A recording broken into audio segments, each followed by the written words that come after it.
through House Erica, they'll be like, why is this my roommate? What's going on?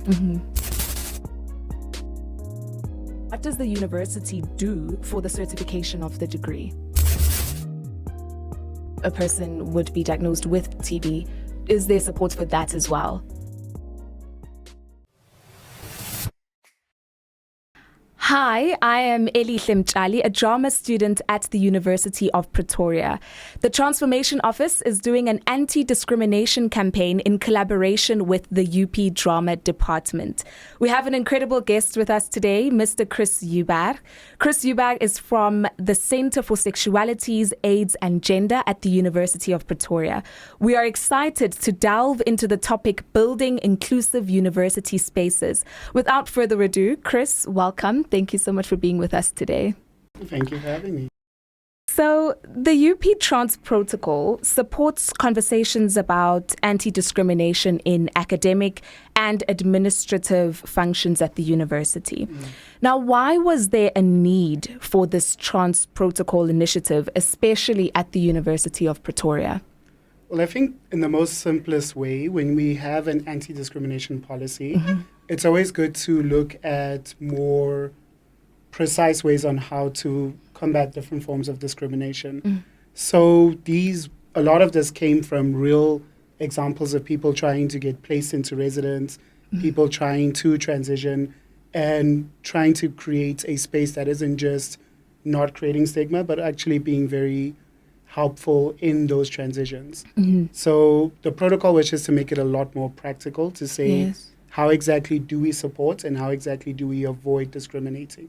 And I hear you speaking about combating discrimination and stuff. So as Mr.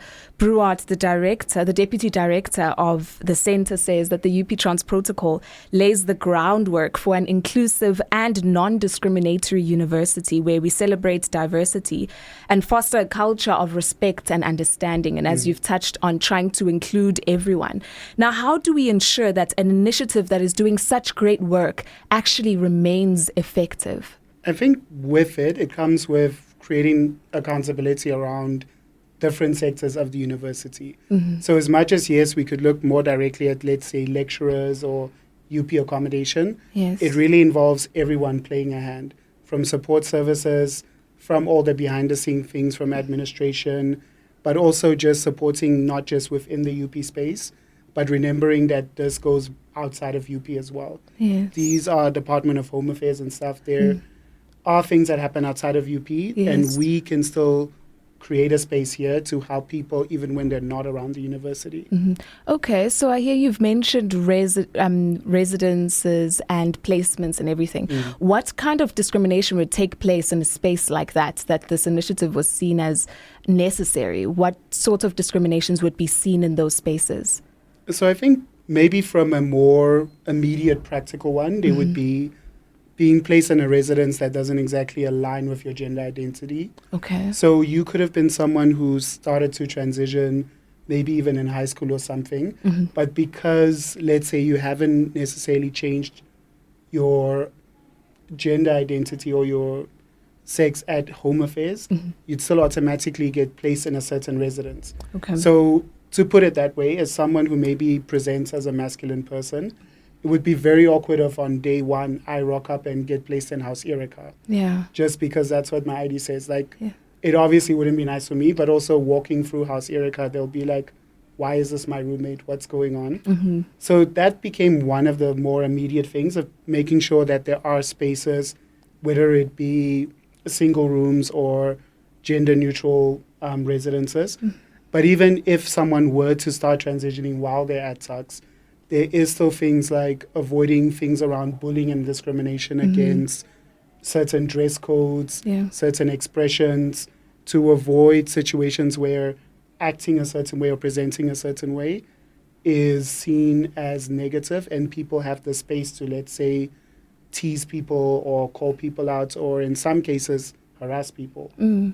All right. I can already hear that this initiative is doing such great work. And it's honestly, I'm sure a lot of people feel safe knowing that there are such initiatives that are looking forward to making sure that everyone feels included, making sure that we stop this culture of discriminating, of bullying and everything. So I think the initiative is doing such great work. Now, I just want to zoom into one of the UP Trans Protocol objective, which aims to raise awareness and combat discrimination against transgender, intersex, gender non-conforming and non-binary individuals within the student and the staff body.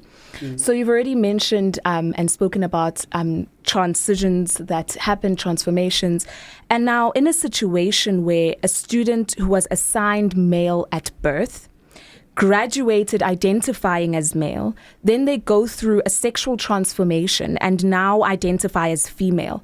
What does the university do for the certification of the degree? In that case, I think in a very easy, simplistic way, when you graduate, you fill in a basic form that goes from everything that is what language you want your diploma to be printed in, what are the official names you want to appear on there, and everything like that. Okay. The very simple thing is just allowing for that editing to happen. Yeah. So let's say it's 2024, you've graduated, your graduation ceremony is 2025 in March. Simply just being able to pick what names you want to appear on your certificate really is a simple administrative thing that can happen. Chris, you stated that it would be simple to then change the documentation should someone need to change their name or their surname, or if it's gone to Home Affairs and they've changed that, they come back to university and they want it changed in documentation for the certification of the university. But now in a situation where it's not just the name or the surname that's changed, it's now also that the person now identifies as a different gender. How is it as simple as well with the change of the pronouns? Well, in terms of documentation, you could change everything so that it doesn't even say Mr. or Mrs. Those are also Miss, Mr. All of those things can be changed. Although socially speaking, that is a different thing altogether when it comes into creating a sort of, let's say, culture of asking for pronouns and not making assumptions on gender. So that becomes a difficult thing because, yes, on documents, all of that can be changed. But of course, person to person, when talking to your lecturer, your house parent, those are things that need to be discussed sort of between the two. And that work needs to be put in for that person to learn to use the appropriate pronouns. Okay, so I would imagine that it seems like something that would include a lot of documentation that goes into consideration, but you just labeled it as simple. So I'm just wanting to delve into that of, is it just you come, you tell the university that, listen, this is how I identify now, and I need it to be certified in this particular way. You put your identity documents and everything, and then it's just changed. So there's no meetings that have to happen or anything? No, in a very practical administrative way, especially if there has been a full transition, like you've gone to Home Affairs and all of that has happened, then realistically it's no different than if I started out being Chris Joubert. Okay, let's put it this way. I started off my degree as Chris Joubert, got married in second year, and now I'm Chris Smith or whatever. They can't necessarily say, well, we have the name you had in first year, so that's it. Documentations have changed, my name has changed, and that's the name I'm going by. Okay, I wouldn't assume for it to be a process that is handled in that way. I think with situations like that, we assume that it's going to be like a tedious process where you have to come back and then continuously remind people, oh, please, may you do this for me? I really need this documentation. So I'm glad that the university is open to such things happening. Now, the name of the center is Center for Sexualities, AIDS and Gender.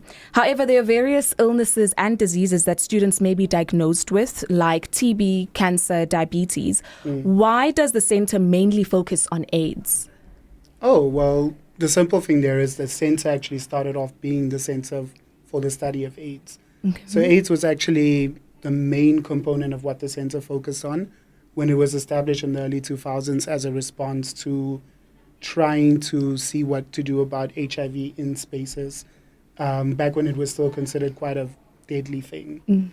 So over the course of time, I think what actually happened is the realization that there are so many things linked to HIV and AIDS that it became sort of an expansion on also looking at gender, looking at sexualities, and diving deeper into everything that is affected around it as well. So now that's why we do workshops around gender. We do workshops around activism, around leadership, active citizenship and stuff like that, because it is true. It isn't something that happens in a bubble. Even our work in things like anti-sexual harassment work and stuff, it is not something that you can ignore when you're trying to also deal with a specific topic. Essentially we go over things. Even if you do an HIV test with us, we'll still do basic things like TB screening and stuff as well. Okay. And you also provide that support for if a person would be diagnosed with TB. Is there support for that as well? Support in a sense that, okay, we're not a clinic in a sense that we could dispense medicine or anything. But in terms of continued support, maybe more in a counseling point of view, that definitely is there. As well as working with, like, say, student counseling units and different organizations and clinics around Pretoria. That's also something that can then help in terms of supporting the person forward. Yeah. All right. I'm glad that we are really building inclusive spaces in our university, you know, where no one feels like ostracized in whatever situation that they're faced with or whatever they've been diagnosed with. It's such a beautiful thing that everyone feels included. Now, just in closing, we'd like to know what are some future goals for the Trans Protocol Initiative? Well, I think in creating inclusivity, the goal really is to never kind of accept things as they are. So even though that's the protocol as it is, and these are some of the guidelines, the goal is to continue to unpack more, understand more, and be able to continuously make sure that it is inclusive. Inclusivity does also mean having the maturity to go, there are certain people who we're overlooking at this moment. And once that comes to light, we need to adapt to include them as well. All right. Thank you so much. That was Chris Joubert from the Center for Sexualities, AIDS and Gender, who was helping us unpack some key areas on combating discrimination, building an inclusive and non-discriminatory university where we celebrate diversity and foster a culture of respect and understanding. Keep up with us for more conversations about building diverse and inclusive spaces. Thank you so much for being with us, Chris. It's a pleasure.